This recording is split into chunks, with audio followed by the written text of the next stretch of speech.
Okay, folks. Well, proving that you will never know exactly where I'm showing up at any given time. I'm here with my very longtime friend, Stacey Kitakis, who is herself a most extraordinary artist. In fact, I was just saying that we're going to have to spend time with her artwork and just have her explain it to you. She is just an amazing fine artist.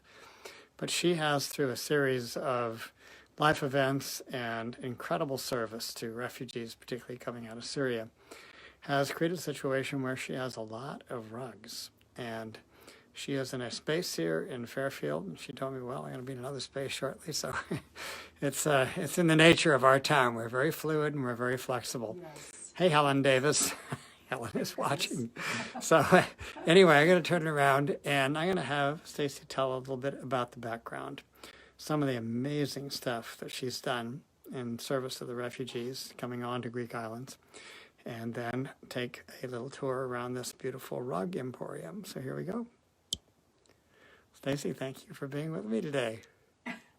Thank you. That was a generous introduction for sure.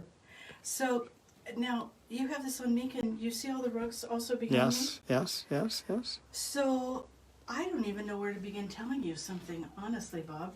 Well, let's start with the history. Let's start with some of the work that you've done, bringing supplies over to Greek islands and then supporting local artists, bringing money back in by bringing goods over and selling them and all that. So yeah, this is a way bigger than just a beautiful place with beautiful rugs. Yes.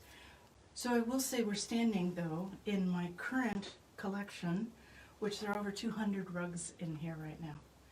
And I think I have over 9 countries represented here. But I'll go back to what you just said. How did I start this? I started this, my heritage is Greek. I've gone to Greece several times. I've then, in 2017, started hearing about the refugee situation coming from Syria, many of them by boat coming into Greece, hoping that they were on their way into Europe. They had been promised by many traffickers, Europe is just waiting for you. Well, they found out otherwise. They ended up, many of them stuck. Many of them are still in Greece, but some are finding a life there. But anyway, where I fit in is, because I'm the director of Art Life Society, which had already been doing, long ago when it started, our art walk and some of the small work shows for international artists, some of those things. Yeah, that's part of the arts culture that has grown up here in Fairfield that really defines us. Well, I just quickly switched it from art and community to art, community, and humanitarian work. I immediately started getting donations right and left from so many good-hearted people here. And because I knew so many people in Greece on the very island where all the refugees were arriving, I could take that money, I could buy goods, because I knew also vendors and merchants in Greece to get sleeping bags, food supplies, water bottles, first aid kits, emergency Mylar blankets, all those things. I got them all in Greece, so that also supported Greece. In the process, I would also figure out how I could get myself over there, which was basically at first just by running up my credit cards. But I realized that doesn't work forever. Yeah, it doesn't work forever, It's not right? sustainable. Right. So I worked it out that when I would go for the 2 or 3 months and work in the camps and bring with me 2 70-pound suitcases full of goods that I was also taking over there, that was clothing and eyeglasses and collapsed soccer balls for the kids, and I mean, you name it. I would fill those with artwork by local artists. I would come back with ceramics. I would come back with jewelry, artwork, paintings, some rugs, a lot of weaving, but I worked it out that I would even have rugs shipped to me. Then I would put on these grand events before COVID. Yes. And it was fun. It was just so much fun. It would be... Yeah, I was there on some of them. It would be so much fun. Yeah. All the carpets and the color and the wine and the music and the Greek desserts. And everything I sold would pay my expenses when I went back the next time. Yeah. Because I never wanted to use donation money.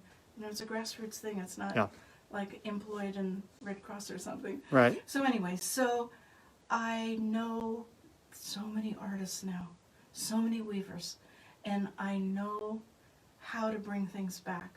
So fast forward, here I am. I can't go to Greece. It's not been a time to travel. Yeah. And yet, I love this. I just love this. And so, the friend who was helping me find things in villages continued to find things for me even now, but he ships them to me. So I have things shipped, and I can't do big events, which Right. is too bad because that's really what I love to do. Yep.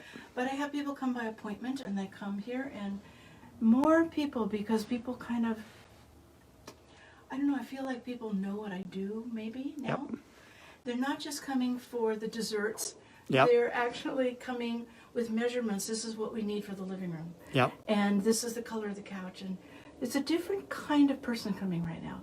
They're really coming, some come just to soak it up, which I always invite people. Yep. Because if we walk around, you'll see it is quite a visual hit. But it makes me happy when people appreciate handmade artisan works. Yep. So everything in this collection is handmade. It is natural dyes. That means they are from different vegetable dyes, different flower dyes, in some cases from minerals, copper coloring, some of those different things. Mostly it's going to always be vegetables and flowers. And there's no synthetic in this room. I have 3 rooms. There's no synthetic here. In any other rooms. And I value, and I also do not, for the most part, I'm very conscious of making sure that nothing comes from unethical standards. It's very important to me. That's essential with everything that I do. But mostly, I like to bring things to Fairfield, and I like when people appreciate them, and they take them home, just like you saw the woman just now. Oh, yeah. Instead of going home with a couple of things, she went home with 6. Actually, I think she ended up going home with 10 pillow covers. She will choose what works, and she'll bring back the rest. And I like that easy flow. Yep. Well, That's and my this kind is, of doing things. yeah, the ethic in town is much more like things were 100 years ago. But here, I'm going to pan onto this whole idea, this art and culture of nomadic weaving. I mean, look at this. And when you look at the colors here, look at the colors. These are from vegetable dyes and flower dyes and some minerals. I mean, look at this. And these will be this color 200 years from now. So watch Okay. carefully, because All right. I just had someone here and we were looking at rugs. So everything is pulled out, Yep. kind of a mess. But I have things from Greece, of course. Mm-hmm. That is always where my heart lies. I have rugs from Afghanistan, Armenia, Azerbaijan, Turkey, Morocco, Syria. I should know this by heart, I do. But I actually even have one now from Portugal. And there's 3 or 4 more countries. I'll think of it as we're talking. But if you even just pan the floor, the thing about this is these are stacked. There's stacks and stacks of rugs under here. And I just love when people come and they take a look at these. And then once in a while, if people are looking for large rugs, Yep. this, as an example, just came about a week and a half ago. And And where is this from? most of these have tags on them. This is a Persian rug. Hmm. It is, but again, if you look close at this, this is all natural. Dyes all, and this is a pile rug, which means the weaver has woven every single one of these stitches through the whole thing. Wow. It says that nothing here is a manufactured, mass-made.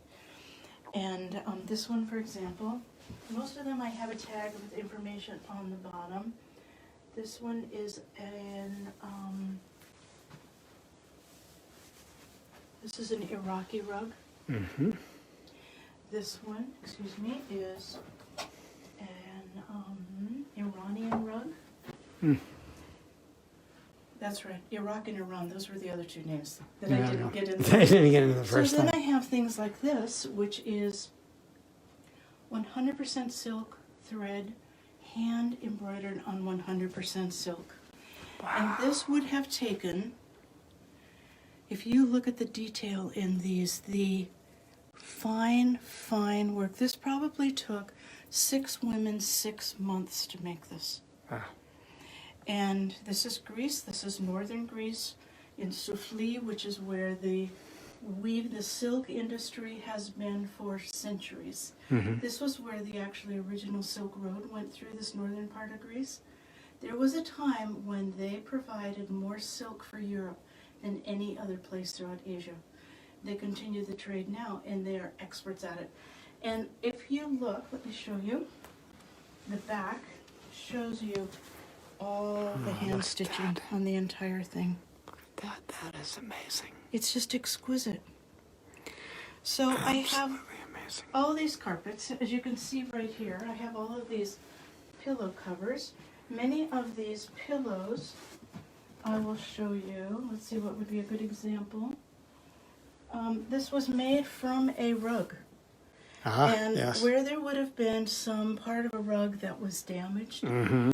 they upscale and they save the parts that they can. And then they make So pillows out of them. These are like eye candy. Everybody loves these. And Oh, then there's gosh, all of these which are also from Soufli, Yep. like the other silks.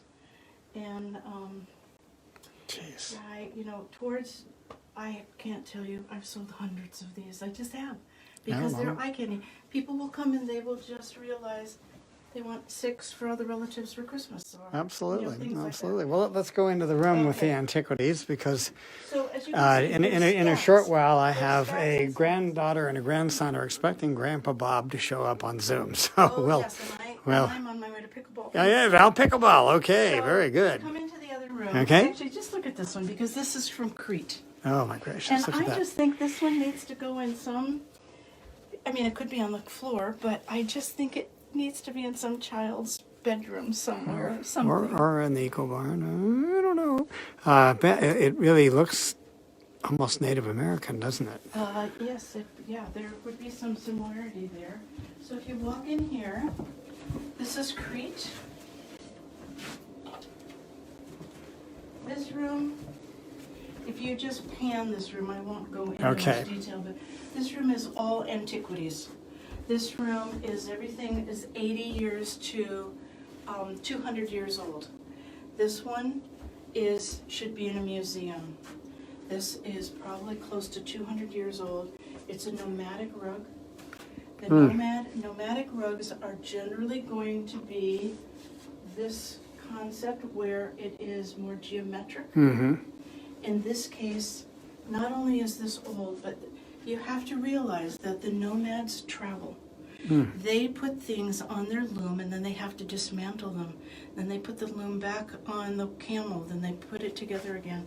This one is signed by the weaver. And a rug is not signed by a weaver unless it is perfect. Because the weaver knows that in their religious tradition, Mm-hmm. a human being cannot do perfect. And so by signing it, they have said, it was just made by me, I'm not perfect. But in the process, it tells you it was really perfect. It's really perfect. So come in this room. This is the other room. This room is now these are all kilums. Or depending on what part of the world you live in, kilims, kalims, which means flat weave. Mm-hmm. And this one is an Armenian, and it is silk. You can see by how it shimmers. This is an unusual piece because it is called a sumac stitch. And the sumac stitch, instead of a stitch that goes straight back and forth, they go around. Let's get my toes out of it. I always get my toes in these videos. It goes around and around and around and around and around and around. Every single length, it goes around it. This takes at least three times as long as a regular flat weave stitch. Mm-hmm. And it's all natural dyes. So now I'm going to show you this one. This is also an all silk Oh, this is just stunning. Stunning. Absolutely It is so shocking. stunning. It's just stunning. The camera really The can't. work of The art. camera can't do justice No, really it to can't. It really to the can't. color. But And it doesn't have the best light in this room either, which it's is too okay. bad. But we're But getting the it's, idea. And everything in here. So this one is from Morocco, Mm-hmm. and it is it's unusual. It's a great design. It's very Moroccan, and the back is such a surprise because it is. Some people say they'd love to have it just on the back. Yeah. So I guess it could be a 2-season rug, but it's a gorgeous and unique. This is very Greek, traditional Greek. This is a very long runner. But Greece loves to have the charm of people. Here's a row of women. Here's a row of, I don't know what they are. Here's a Animals row of of some men. sort. Here's a row of camels. Camels. And many of these are Greece. This is Greece runner. This is from Crete. I have it separated this way between these different rooms. Where I move to, I don't know. I will be probably by November 1st be in a new pop-up location. Well, you know, don't you know just where. never know where I'm going to be, and you never know where you're going to be. You never know. It kind of goes with the territory of doing these things as a pop-up. Yep. I don't do this so much as a business. I really don't. I do this because I love supporting the artist. I always have. I love supporting international arts. And I really, really enjoy bringing it all back to Fairfield. So that's what I'm doing. And, you know, there are times people, there are over 200 rugs right now in this collection. Since I started doing this in about almost 5 years ago, I have sold, just in Fairfield, over 180, probably close to 200 rugs. Wow.